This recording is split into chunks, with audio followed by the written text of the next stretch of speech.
Olá a todos, bem-vindos ao canal Diário de Obras. Meu nome é Guilherme, estudante de engenharia, e hoje eu vim falar para vocês sobre energia solar fotovoltaica. Bem, a energia solar fotovoltaica é um dos temas mais comentados durante esse ano, durante muito tempo, e que vem ganhando força no mercado. E eu queria passar para avisar vocês que durante o vídeo eu vou explicar que este ano é o ano fundamental para você instalar sua energia solar.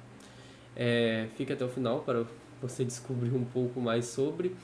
E começando aqui, energia solar nada mais nada menos que a energia proveniente do Sol, que é uma das fontes mais limpas que existem no mundo, que ela não produz gás do efeito estufa e também é fácil de ser implantada em qualquer área, de qualquer escala, de micro geração, uma grande geração. E ela nada mais nada menos que, como eu disse antes, você capta luz solar, energia térmica, e ela é convertida para energia elétrica de corrente alternada, através dos sensores fotocélulas.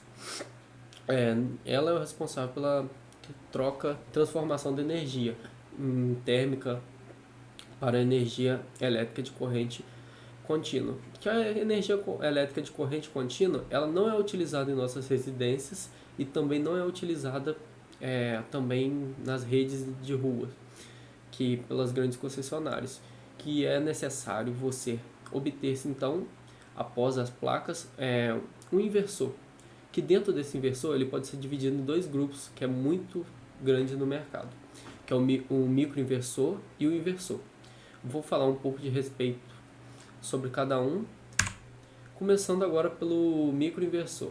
O microinversor é como disse, micro de pequeno, é um pequeno conversor de energia elétrica de corrente contínua para corrente alternada, que ele fica embaixo mesmo das placas, não necessitando ficar em paredes como um inversor convencional.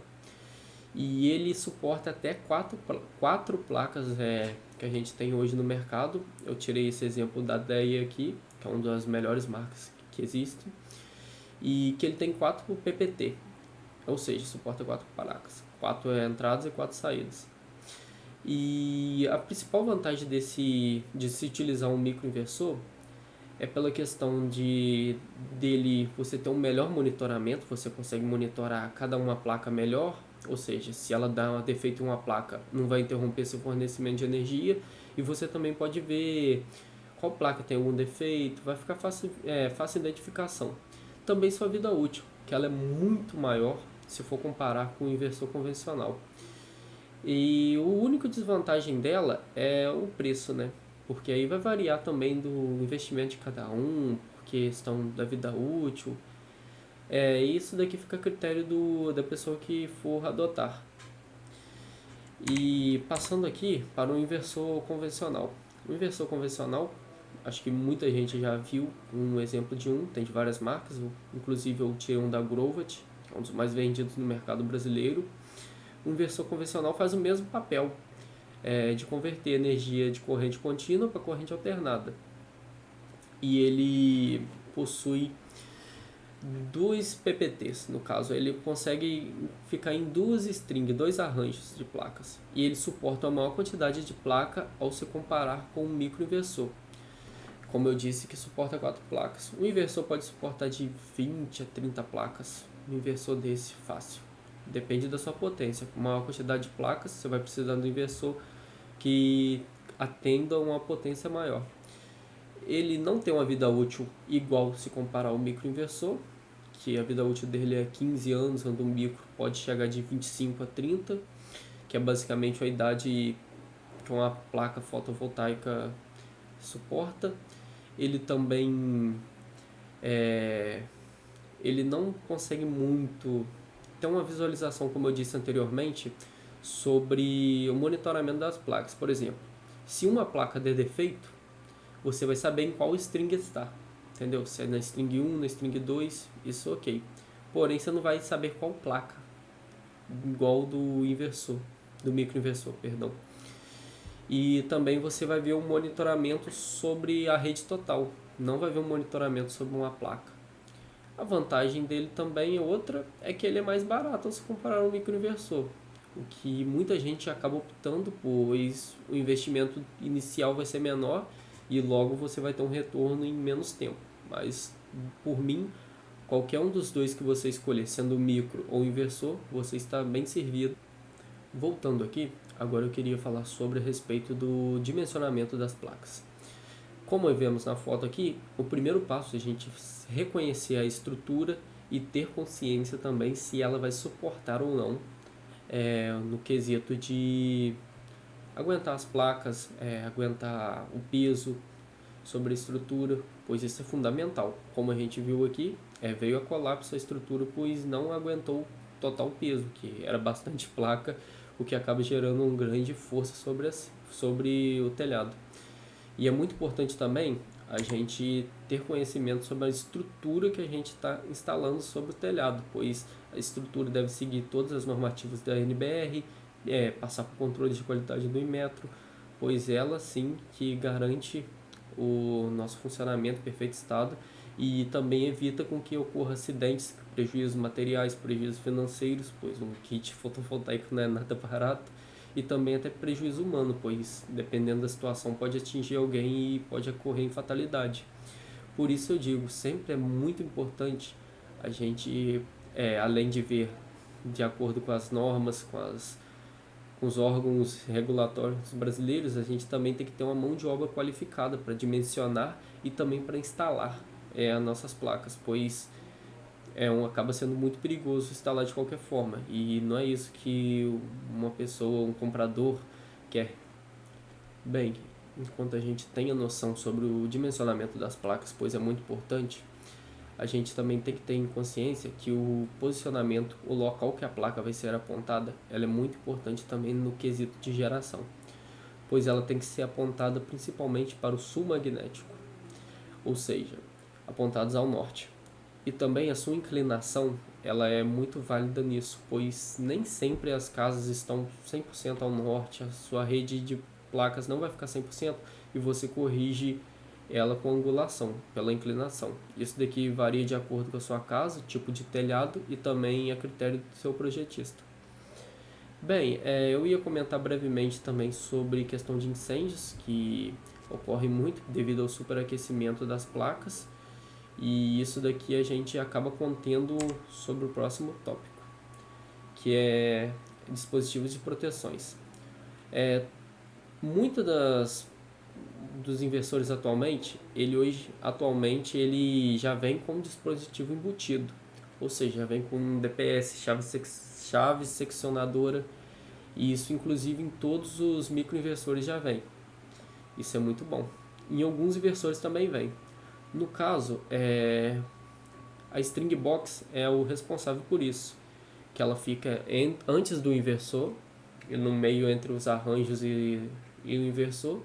Ela é responsável por ter os dispositivos de DPS para anti-surto e também ter uma chave seccionadora, o que impede no momento que tem uma sobrecarga, ele desarma e acaba não afetando o seu inversor e a sua rede de casa. No caso aí no esquema a gente está vendo que existe um string box, também tem um inversor e após o inversor tem outro string box de corrente alternada, o que acaba gerando muita segurança e também ajuda muito, pois caso ocorra algo somente no inversor, a string box de corrente alternada está aí para atuar. E aí vemos que após a string box é ligado na fase do quadro geral de distribuição, que daí desse quadro geral de distribuição da nossa residência a gente utiliza de acordo com a geração e o excesso, o que sobra, é jogado ao ramal de entrada, que assim é distribuída à rede elétrica. Retornando, antes de acabar a explicação sobre o diagrama de instalação fotovoltaica, eu gostaria de reforçar muito sobre a utilização da string box e dos dispositivos de proteção, tanto para instalação fotovoltaica e também para a sua residência.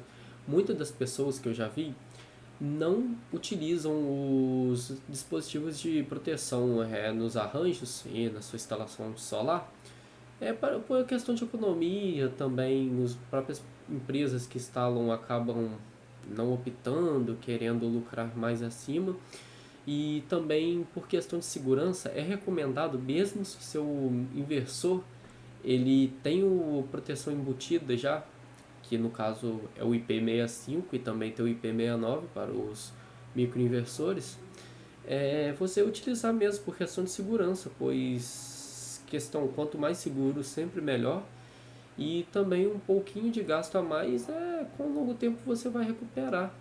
E eu queria mostrar um pouco sobre a string box aqui da corrente contínua, que mostra a chave seccionadora ao canto direito e depois os diversos DPS. Tem 3 ali e também tem mais outros DPS e eles são todos de corrente contínua, ou seja, eles servem para proteção mesmo do seu arranjo solar. Pois se tiver de dar alguma sobrecarga de corrente, tiver de dar alguma ocorrência do dia a dia, que infelizmente acontece, está aí para atuar e para proteger. E aqui está um DPS muito utilizado em residências, que você usa para corrente alternada. E que é muito importante toda residência por si já ter isso, pois isso daqui evita que apareça. Bem, por si, agora indo ao tópico, como eu disse anteriormente, que esse é o ano da energia solar, muito se dá conta por questão da lei que foi sancionada em 2019, que a partir de 2023 vai entrar em vigor, que é a Lei 14.300, na qual vai mudar muito o mercado de geração. Assim, vai mudar muito, porque não vai assim atrapalhar o mercado, mas quem entrou antes vai ter mais benefícios e vai meio que compensar muito mais do que quem vai entrar nos próximos anos. Isso significa que vai acabar com o mercado? Não, porque esse mercado é muito promissor e é um mercado assim que compensa mesmo com essa lei sancionada. Essa lei basicamente ela vai começar a cobrar impostos e taxas decorrentes a pequenas instalações, no caso de residenciais, sobre a taxa do uso do fio B. Mas o que seria o fio B? O fio B nada mais nada menos é o fio que passa entre as ruas, ou seja, que antes a gente não pagava para utilizar eles. Ou seja, a gente está injetando energia no fio da concessionária, que no caso a sobra nossa, e antes varia elas por elas. O que mudou bastante também foi com o medidor bidirecional, que antes a gente pagava a mesma, o quilowatt que a gente injetava valia a mesma coisa do quilowatt consumido que a concessionária vendia. E mudou. Hoje tem uma pequena diferença que acaba que o quilowatt sobra da sua geração que você injeta na rede elétrica da concessionária acaba tendo um valor um pouco menor, e o que você consome geralmente em horários que você está consumindo mais do que está produzindo e à noite você vai estar pagando um pouco maior. E também o excesso de energia gerado por nós, que acaba não sendo utilizado, acaba virando um crédito, que esse crédito você tem até 120 meses para usar. E também outra coisa bacana da energia solar é sobre o rateamento, ou seja, se você tiver uma outra residência, tiver outra casa de parentes que esteja no mesmo nome principalmente, no mesmo CPF do titular, você pode ratear, ou seja, destinar uma porcentagem da sua geração para essa pessoa. Isso daqui é muito utilizado para as casas que são atendidas pela mesma concessionária e também pode estar longe, por incrível que pareça, o que acaba sendo bastante compensatório e muitas pessoas fazendeiros fazem isso. Tem fazendas, colocam usinas gigantes, jogam para sua empresa, para sua casa e fica por isso. E aqui eu vou falar um pouco sobre a linha do tempo da lei, né, 14.300, que vai entrar a partir do ano que vem, que ela vai começar, na verdade, a partir mesmo de 2023, que vai começar a cobrança do fio B, que a cada ano vai escalonando a porcentagem. Por exemplo, 2023 vai ser 15%, 2024 vai ser 30%, 2025 45% e 2026 60%, até 2028 que vai ser 90%. Bem, mesmo com a taxa do fio B, ainda vai compensar muito, sim, continuar com a energia solar.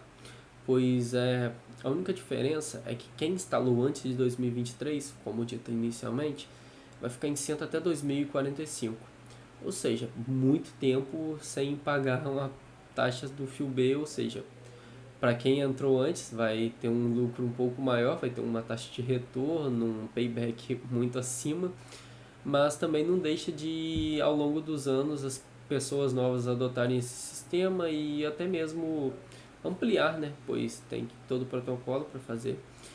E por isso que eu digo, 2022 está tudo para ser o ano da energia solar, muitas pessoas estão correndo atrás, é um ano que as empresas estão com expectativas altas de recorde de vendas e também de gerar uma grande quantia de circulação no mercado nacional de dinheiros e também de próprio material. Finalizando então o vídeo, dando as conclusões finais sobre a energia solar.